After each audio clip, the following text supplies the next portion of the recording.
What if I told you that the modern definition of what it means to be a high value man, a man who can provide, who protects women, for example, is all wrong? That you've been lied to, that following these principles actually make you even less valuable as a man. In this video, I want to expose to you the biggest lie you've been told.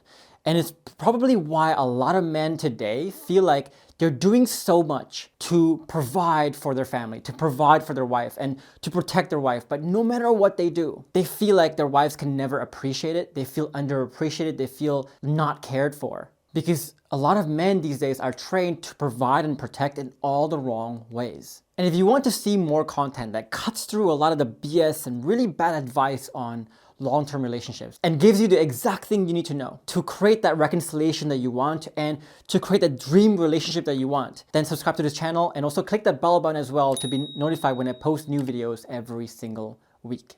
So we already discussed this in the previous video, so I'm not going to belabor this point too much, but basically if you are a peer, if you act weak or beta, basically like that pushover who can't really stand up for himself, stand up for what he believes in, protect himself, provide for himself, etc., then of course you can never create attraction because, if you can't even protect yourself, how can you protect other people? And if other people cannot assume that safety from you, then they cannot feel attracted to you. That's obvious. And so knowing that, trying to get away from that weak and beta state, a lot of men try to do a lot of things in life to try to become better providers, better protectors, but their idea of what providing and protecting is all wrong. So a lot of men, for example, they spend so much time in the gym to get all jacked and ripped. They spend so much time on their business trying to become multimillionaires and earn so much money and buy all these nice things and buy their partners all these handbags and provide a massive house, etc. Now, am I saying that you shouldn't focus on these things, that you shouldn't go to the gym, you shouldn't look good, you shouldn't make more money, you shouldn't buy nice things? Of course not. What I'm saying though is that while these things are necessary, yes, and I do spend a lot of time and energy getting these things myself, you will later learn that these things are no longer sufficient to create that dream relationship. They're no longer sufficient conditions to make a high value man, a man who provides the right things, who protects women in the right ways. And because a lot of men, again, are focusing on the wrong ways to provide and protect, I see a lot of men who are increasingly embittered with society, with women, with relationships in general. It's a very sad sight because the cycle they're in is that they try so hard to protect and provide in all these wrong ways. The more they try, the less their partner cares.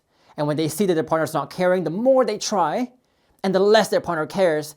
And it puts men in this position where they think that no matter what they do, no matter what they try, is not working. And it's a very hopeless, it's a very understandably sad plight to be in. And this is how a lot of men eventually explode, and how a lot of relationships implode eventually and just they break apart after being together for 10, 20 years because this cycle just puts both positions, both parties in a very embittered state. And I want to do something fun with you guys here.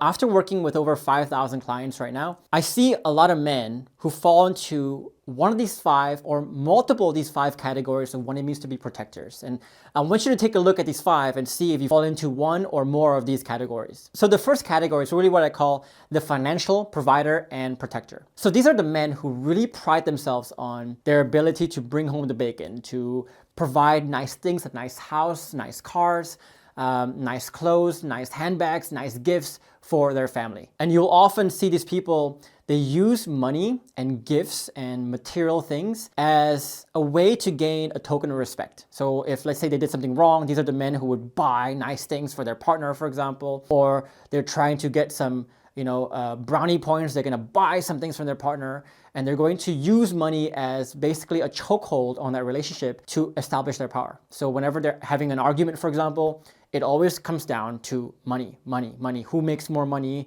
Who should have more power because that person makes more money, etc. The second category is what we call the physical provider and protector. And these guys, they like to pride themselves on their massive size, right? They go to the gym a lot, they work out a lot, they power lift, and they always brag, and their sense of identity and worth is really based on the fact that they're strong men who can protect and beat people up, whoever messes with them or their family and stuff like that. And these guys, they tend to get into a lot of physical confrontations, and they use often their physical stature to either dominate or sway other people's decisions or sway outcomes, etc. Category 3 is what we call the logistical provider and protector. And these guys, they like to pride themselves on how well and effectively they can fix problems for other people. So these guys, they tend to be DIY people usually, always do everything themselves, which is not a bad thing in itself, but this is what the tendency is. These are the guys, whenever you see people who like to lecture you a lot, mansplain people a lot,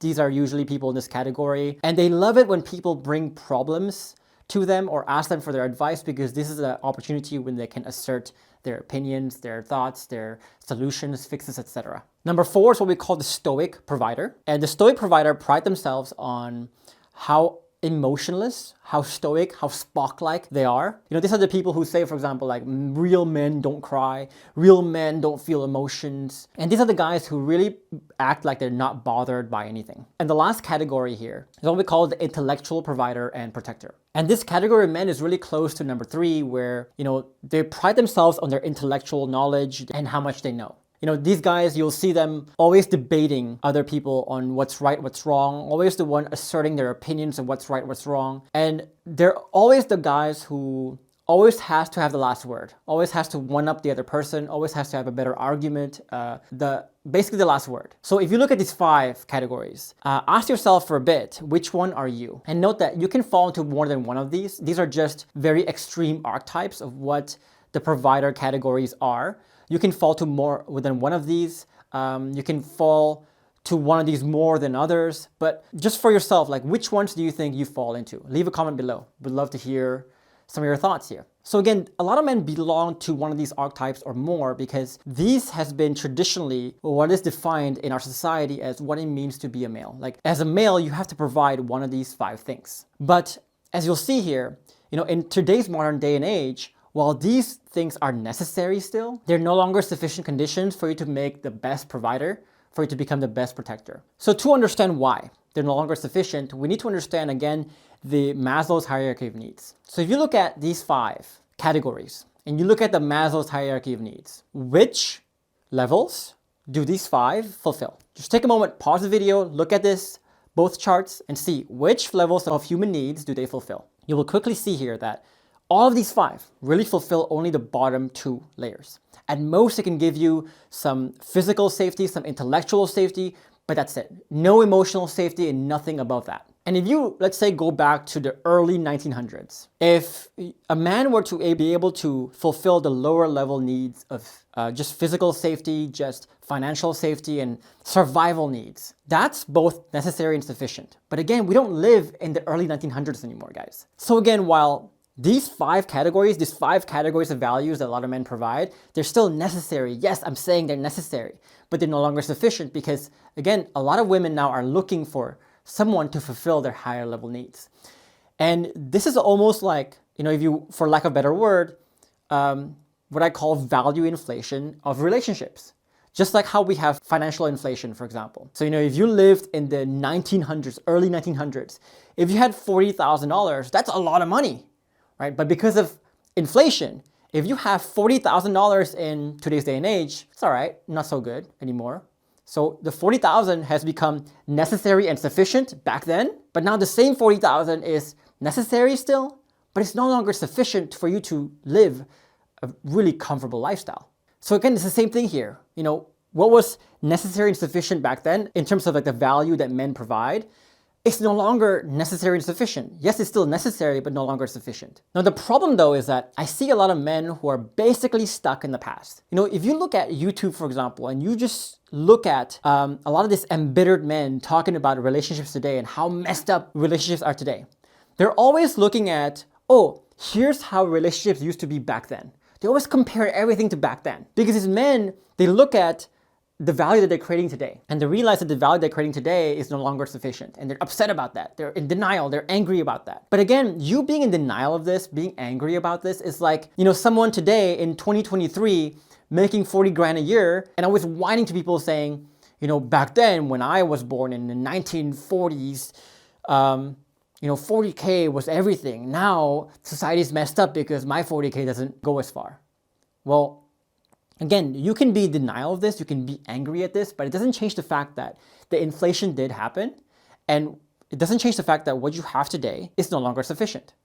So a lot of men, instead of complaining about how things are today, about how women actually do want more these days because of the value inflation, they need to stop whining and actually start focusing on how to increase their value in the proper way. So for example, if you were born in the 1940s, you had 40K then, and now you still have 40K, then maybe you shouldn't stop complaining about life and inflation happening. Maybe you should have been investing that 40K and growing your wealth and increasing your value instead of whining. So again, a lot of men's idea of what it means to protect and provide is all wrong. But not only is the what wrong, but the how they do it is also wrong too. So to understand this one, imagine this. Imagine you are a parent, okay? So parent number one, for example, their idea of protecting their child is to basically avoid putting the children in any dangerous situation whatsoever. This person would prevent their child from ever getting out of the house, for example. They would provide for them financially, often excessively, because they never want their child to ever feel the struggles of having money issues and etc. So that's one parent's idea of protection. Now you have parent number two here, who doesn't provide or protect their children like how parent one does.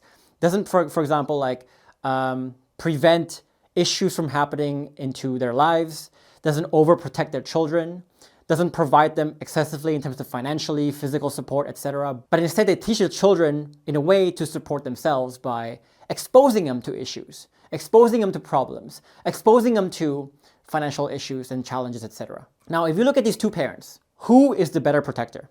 And it should be obvious how the second parent is the better protector, because like they say, right? Don't wish life to get easier, wish you were stronger, because the reality of life, again, is that it's not easy. There are going to be challenges. So the problem that I see with a lot of men's approach to protection and provision is that they don't see protection and provision as a way to make their partner stronger, more capable, more enabled, basically.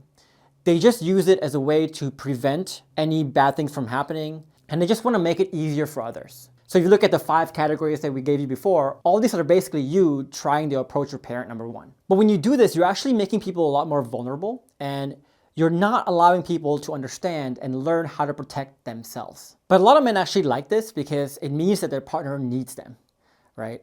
They feel needed, they feel wanted in this case. But at some point, it's going to start becoming very obvious here, just like with parent number one, how you're not really doing this to protect the child or to protect her, but you're doing this really to protect and benefit yourself. You're doing this out of some insecurity that you're trying to fulfill on your own. So if these men are really honest with themselves, and this is something very controversial I'm going to say, men fall into these 5 categories, and they're always attach their identity so well, so deeply into these 5 categories, is that they're not really doing this to benefit their partner. They're really doing this because they want to feel good about themselves. And because if you really cared about helping your partner, for example, providing and protecting your partner, you would choose choice number 2. But the big drawback, the big con with choice number 2 is that, if you choose number 2, you're never going to be seen as that great provider and protector by the receiving party. The same way, for example, for me as a coach, my job as a coach is not to tell people what to do and say. My job is to ask questions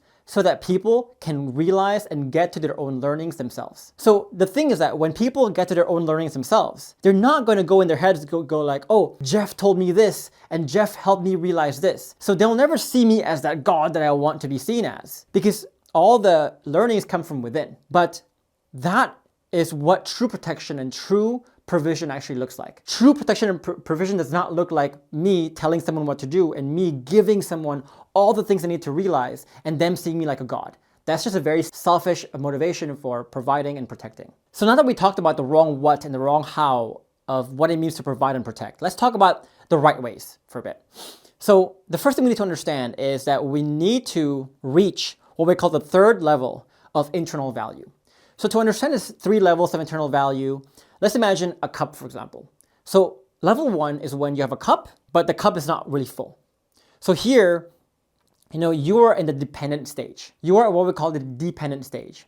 You are looking for other people to fill your cup. And all of us, no matter who we are, we started out here, where we want our parents, we want society, we want other people to basically fill our cup because we are not able to fulfill our own cup. And so these people usually, when we start out, we are selfish in nature, which we were when we were kids. We're also very insecure in nature because we're afraid of other people taking their water out, which we all were when we were children too. And over here, in terms of value provision, you can't even provide the lower level values. You can't even provide the 5 categories that we talked about. And you definitely can't do it with the right how. Forget about the how. So you cannot have the right what and the right how if you're in this first stage of value. But then a lot of us eventually reach what we call the second stage, where you have the same cup, but now instead of the water being half full, it's filled to the brim. This is when a lot of men learn to provide for themselves, learn to basically support themselves, stand up for themselves, etc. And I think a lot of people watching this video and a lot of people who are believing this red pill movement, high value man movement, they really are trying to get to stage 2, which is at the point where they are trying to fill their own cup. But these people, while they're fulfilled on their own, they're still usually very selfish in nature, because while the cup is full, it's not really overflowing. Like, they're still afraid of someone taking their water out because that water they can create for themselves is still finite. So if you look at people in stage 2, for example, right, they will always feel high value because their cup is full, but they're always really obsessed about topics of power struggles in a relationship. They're always obsessed with topics like boundaries, and because all these topics like power struggles and boundaries, that's them manifesting their fear of someone else taking their water out away from their cup. So these guys right here, they will usually do the low level what, so the 5 categories that we talked about, but they can never really fulfill the higher level what because they're operating from that selfishness, from that sense of lack still. They're still operating from that scarcity mindset. And if they don't have the right what, they'll also get the how wrong because they're still trying to self-preserve and self-protect because again, they're scared of other people taking their water out. Now, eventually, some people reach the third stage here where the cup is not only full,